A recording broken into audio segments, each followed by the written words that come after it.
going on today, guys? How are y'all doing today? Welcome back to another edition of Running with James. This cat, chill out. Haha, still got it.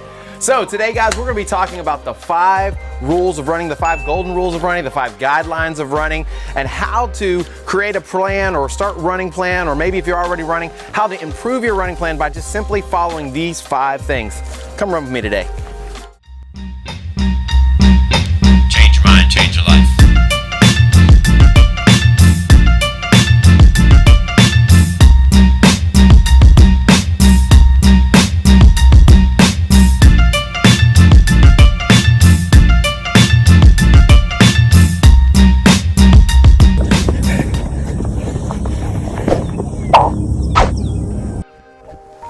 All right, so rule number 1 is simply gonna be this, is the 80% rule.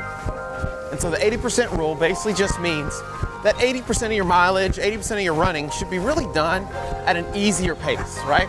So what we like to call it is conversation pace.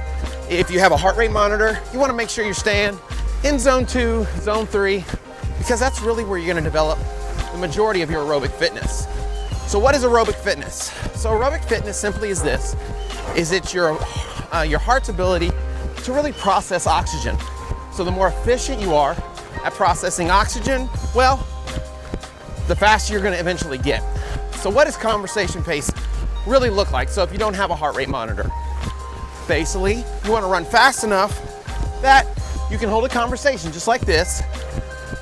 You wanna be able to pretty much kind of hear yourself breathe, but you don't wanna be breathing so heavy that you can't hold a conversation, right?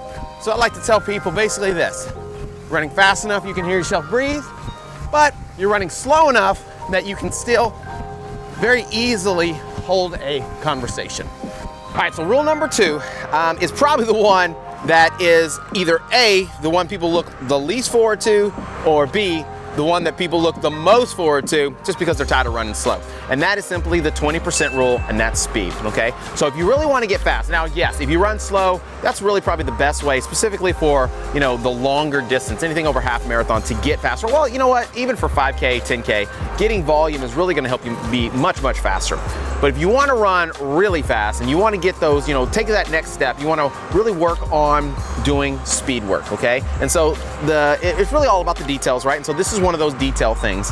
And so 20% of your total weekly volume, 20% of your training really should be built based on strength building, okay? And so speed work is strength training, right? So whether we're doing, you know, 1,000-meter repeats, if you're doing 800-meter repeats, whether you're doing tempo runs, right? So extended efforts, you know, maybe mixing in some speed work, some race-specific paces on, you know, your long run, right? So you got to practice going faster than your goal race pace and actually doing your race pace.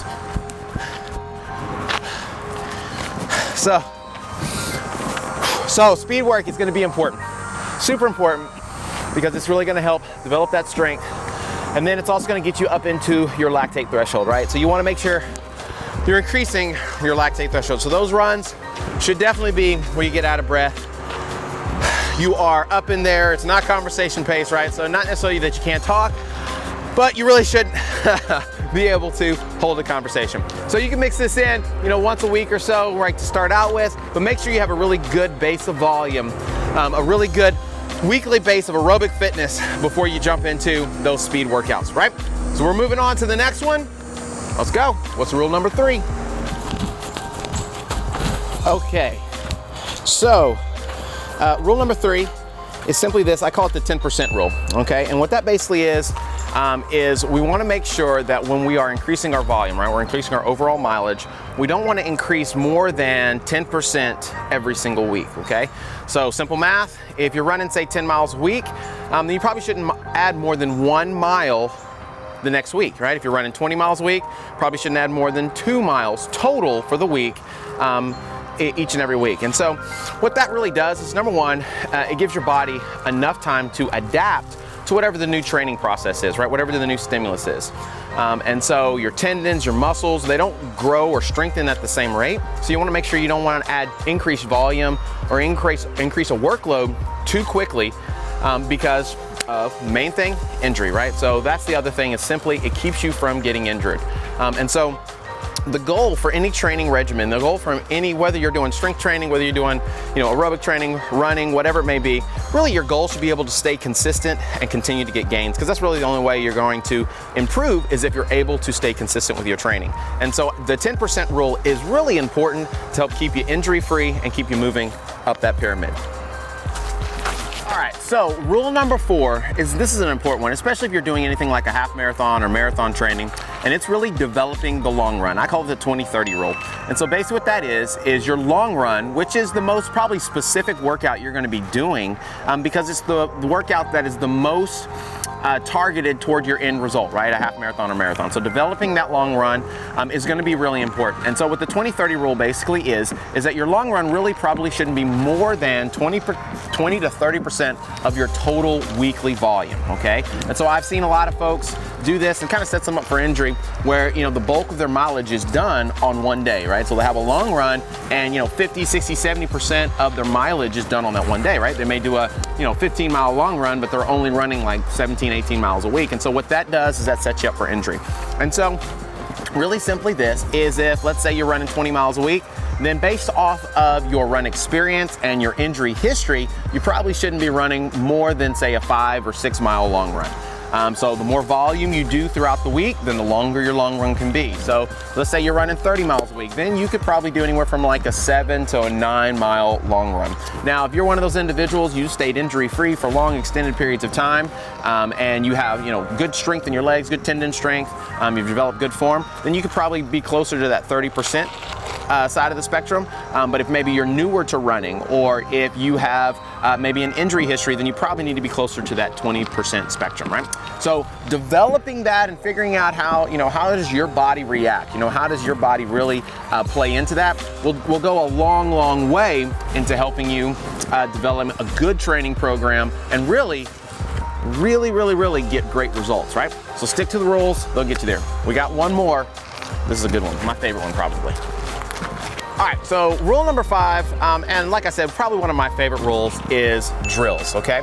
So what do I mean by drills? So drills are gonna be super important for helping your overall running efficiency, right? So running efficiency is simply put this way, it's being able to run the same pace or faster with as little to less effort.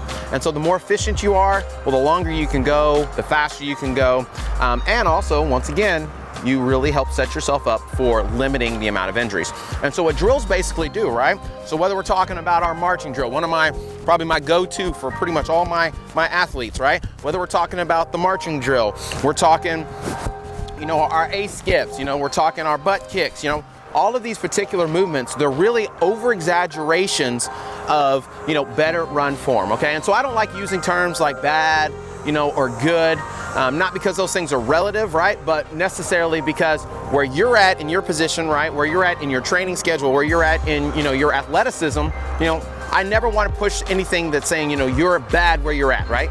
Can we get better? Yes, we can always improve. And so drills help us to improve, okay? And so they're an over-exaggeration of better running or more efficient running form, right? So butt kicks, right, are great for strengthening your hamstring, really helping work on forward knee drive, and getting your turnover to be more efficient. Marching drill, right, is really great for shortening your stride, strengthening your calves, and helping you understand the concept of staying tall while also landing directly underneath your body. And so practicing these, I really usually subscribe them as a pre-run, right? So as part of your warm-up, right? So warming up is gonna be important. So use them as part of your warm-up, and then they also help to create, really the main thing, neural pathways, right? So they create new signals from your brain to your muscles to tell them to do something different. So if you incorporate these, you incorporate the drills into your running routine on a regular basis, and the key is they're low impact. So it's not something that's not gonna be a workout. So if you incorporate these, regularly throughout your week, you're going to see definite improvements in your overall run form and your efficiency, which eventually, it's going to make you faster. All right, guys, that is it. Thanks for coming in today, guys. If you liked the video, please make sure you give us a thumbs up. Make sure you share the video with all your friends, family, loved ones, your mama, your kids, everybody, right? Everybody that you love.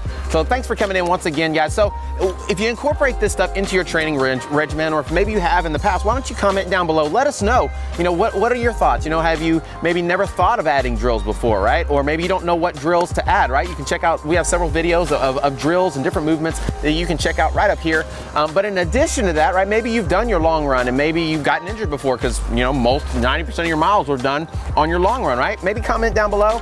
So if you tried any of this stuff, if it's worked, you have questions, we want to get that discussion going because we want to build this community. So make sure if you haven't done so as well, make sure you subscribe to the channel. You can follow us at MyBCFit on Instagram and on Facebook, all the social media platforms. And of course, you can always check our website at mybcfit.com. So thanks for coming in today, guys. You guys are amazing. Remember, every single week, work, do everything you can to learn something new, change the way you think about things, because when you change your mind, you can change your life.